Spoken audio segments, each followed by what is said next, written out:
Perpisahan is about a mother who has to confront her decades-long secret to find her illegitimate son before she embarks on a pilgrimage. There were two films that I was inspired by, which was Philomena and Pulang. So these two films had the same context as Perpisahan, which touches on reuniting with a long-lost family member. I wanted the same emotional impact that they had in this film, and that's how I was inspired by stories. So we wanted the look of the film to have the difference between the present and the past. So the present was more dark colours and it was more mysterious and suspenseful, while the past was more of like warm colours to show the bittersweet memories that Siti had. For Perpisahan's initial budget was at $15,000, but after the 9 full shoot days, it only cost us $10,500.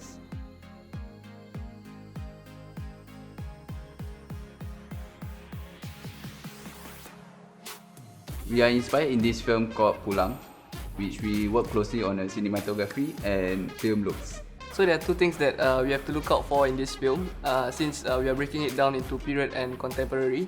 So as for the period wise, we are looking into like more orangey teal with slight touch of green to signify that it's actually a past scene. It's a period scene where we are trying to make it look not that typical sepia tone, but it's more of like a modern touch to it. And as for the contemporary one, we are going for normal complementary color scheme. So for the bedroom scene in the present, we use colours such as black, dark blue and brown. As for the wardrobe in the present scene, one of the difference between the protagonist and the antagonist. So the protagonist, which is Siti, she will be wearing a brighter colour, which is purple, as opposed to her son, who is the antagonist, and he's wearing red. So we just want to have that very clear contrast between the two characters. Later on in the story, Rahman will actually be wearing a white shirt because this is to show his character arc. In the beginning of the story, he was opposing his mother's wishes to find her long-lost son, but in the end, his arc is to actually help his mother with her journey.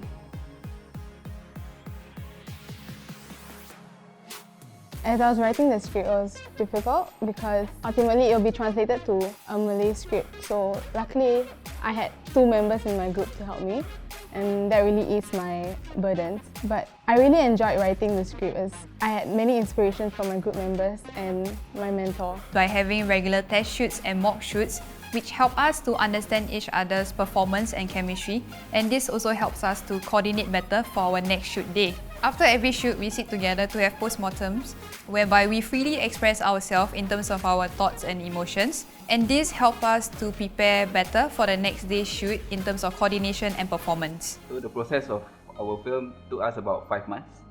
We started out since early September. So we start to develop on the technical side through our test shoot and mock shoot. There are 3 components that we look out for during the test shoot and mock shoot. They are camera angle, coverage and also the character development. A lot of people would have known that technical equipment rental might have cost a bomb, so it will take up a lot of the overall budget. So on my end, I have to source out and research on how I can cut down in terms of the technicality. So we found an alternative to the normal lights that we really use in film, like the HMI sky panel, and we find that when we sit down as a production and we discuss on the scene breakdown, etc., we found that the aperture system is more than enough to conquer the whole film at a low cost. As a gaffer, it was a surprise to me when the DP told me about the limitation of the equipment that I have, which is the aperture system, which is new to me. So it was stressful for me because I don't know that system. So I had to learn on the production and mock shoot itself. Because of the limitation of the aperture system, but yet it's sufficient enough for our film, and we can save budget out of the aperture system. My experience using the F8 is actually quite challenging for me because I'm only able to use the equipment on the day itself. To prepare myself for the actual day shoot, I watched YouTube tutorials on how to use the F8 and also configuring out on how to set up timecode. My favourite scene was definitely young Siti when her baby was taken away from her.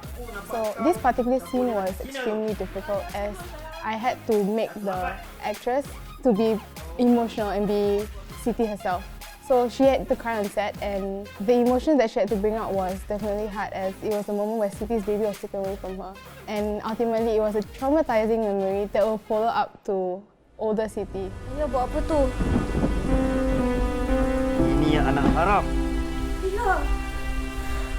Ayah nak Siti buat apa Siti akan buat? Lambat. One of my struggles with working with the cast is the fact that they were professional actors. So I had to be confident and firm when I directed them, and they were very passionate with the characters. And because of that, when I communicated with them, I learned that I had to know the story inside and out. Pengalaman saya bekerja 9 hari dengan Ika dengan Aida, saya sungguh sukalah, besar hati. Jadi tapi banyak terharulah saya.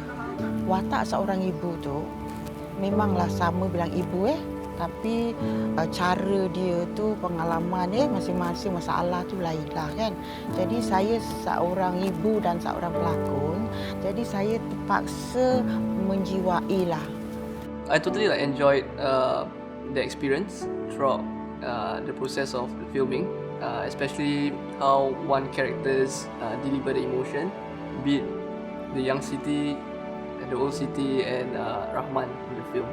It's a big opportunity to be working with professional actors like Awad and Julia Tariq in this film. The first scene, right, when he was sleeping throughout, that was okay. Then after a while, he woke up and he started crying. So the cry in the film is actually his genuine cry. His genuine cry. One of the struggles I had to face was when we were shooting halfway and then it started to rain. Because of that, I had to make a crucial decision whether I had to move on or make changes to the script because of the time constraint that we had and the bad weather. Some of the days, it's just a blessing in disguise where weather is on our side, but some days it's just not on our side. Especially from the Canterbury scene, where we had to compromise our shot and we need to find a solution on the spot. Another struggle was try to DIY some stuff because due to the budget that we had. So one of our struggle is we have a plan A and plan B. Plan A was actually a high roller with a C-boom and extrude out for the zoom in shot. But after that we tested on the spot on that day. Unfortunately it cannot work.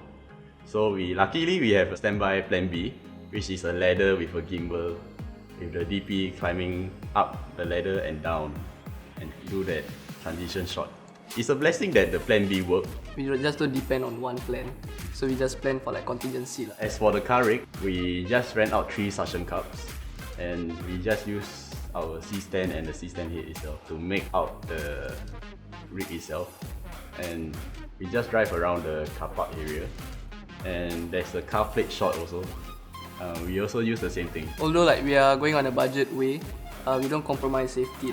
Safety is always the number one priority. When I first cut the film, the rough cut, it was reaching 40 minutes. I think knowing that the rough cut was 40 minutes was a shock to me because I prepared just 19 pages script, which I thought would be just right. But because of that, when I was editing it with Mohammed, I had to remove some lines and then also scenes that were not necessary. So because of that, the pacing was a bit different. It was a lot faster compared to what we had initially. We saw the film in a new light where we arranged the scenes in a different way. Like for example, Siti was supposed to wake up from a dream, from a nightmare, but the beginning of that scene was removed and placed in another part of the story. So we realized that it works too, and what matters most is that we get the message of our story across. As a sound designer, I look forward to post-production. It is like a playground for me as I'm able to experiment and play with the sounds for the visuals. I've also managed to source out a music composer that is kindly enough to work closely with me to produce the soundtrack for this short film. One of my advice is to look for sponsorships. There are always people who are willing to sponsor, especially for a student short films project. Items like equipments and production welfare may cost more at first, but after accumulating, it will take a huge plunge in your budget. So the mock shoots and the test shoot really helped me to build chemistry with the DP because it gave me assurance and made me realize that I could rely on him and our communication would be better. So on set, nothing is miscommunicated and we'll be on the same page. To be honest, we're just left with a month to production stage where everything just started to finalize, and then it came to a point that everything just have to rush between all the departments. The art got to settle down on their plans, and then the script just got to get finalized as draft goes by. And then what we did was we kind of like sit down and we talk about like what shots or what's the coverage needed for this scene. So I think it's quite important that we run through the script properly from page 1 till the end of the page, and then storyboard it. I know sometimes it's like a hassle to go through from page 1 to the end of the page, but it is very necessary. And especially if there are changes, you should keep in mind and keep everyone noted, so everyone will be aware of the changes and be on the same page together. What I learned from this production is that I shouldn't be afraid to ask for help, as I know that my team members will always be there to support me. I think for me it's the hospital scene where everyone get to help out. Like you don't really care about what department you are. As long as they need help, then you just do it. You just do. And it's like it feels like harmony at that time. Not saying there's no harmony in the rest of the scene, but there's more harmony during the hospital scene where you just help out. Like you just drop. Everyone just get together. Yeah. It's just more of like helping one another rather than being individual in the whole production. Yeah, so teamwork is the key here. Okay, what I learned is that you should be honest with yourself and with your team members. If you make a mistake, just own up to it. Don't be afraid that you're gonna get scolded or anything. To the future DPs that will be leading the team for your FYPs, would highly suggest that you guys look into the budget given by your producer and then work within it. As a DP, you just need to like compromise a lot. For other members whoever touching the equipment who don't complain about the budget and work within your limit, is really fun to like think out of the box, and when you see on set and it works, you'll be proud and you have new knowledge to be in your own pocket and you can use it for your future films. My biggest takeaway from this shoot is actually on how to be creative in boom placement. For the car scene, due to space constraint and the lighting position, I use the lapel mic as a boom mic so that it's not obstructing to anyone, and also avoid boom shadow. So don't take test shoots for granted. With better team management, you are able to achieve a quality workflow, and at the end of it, you will achieve a quality product. I think anticipation is always the key in production. You cannot just focus on it too much that it will be how it is planned beforehand. So you just need to think of like changes, like what's next. If let's say this change, then what would be the contingency plan of it? So like sometimes don't settle on ideas. You should be open to changes, and yeah, you shouldn't be afraid to step out of your comfort zone and try new things to help out with the story.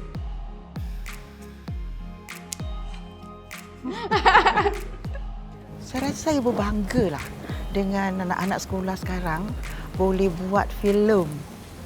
Saya rasa saya very proud. Ada kemajuan. InsyaAllah, Alhamdulillah.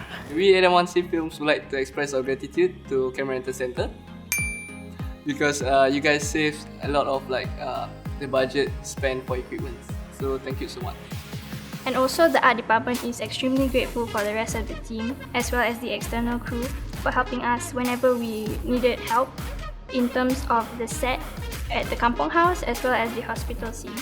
So thank you very much for that. Hi, we are M1C Films. Do catch Perpisahan on Toggle's Young Creators Project.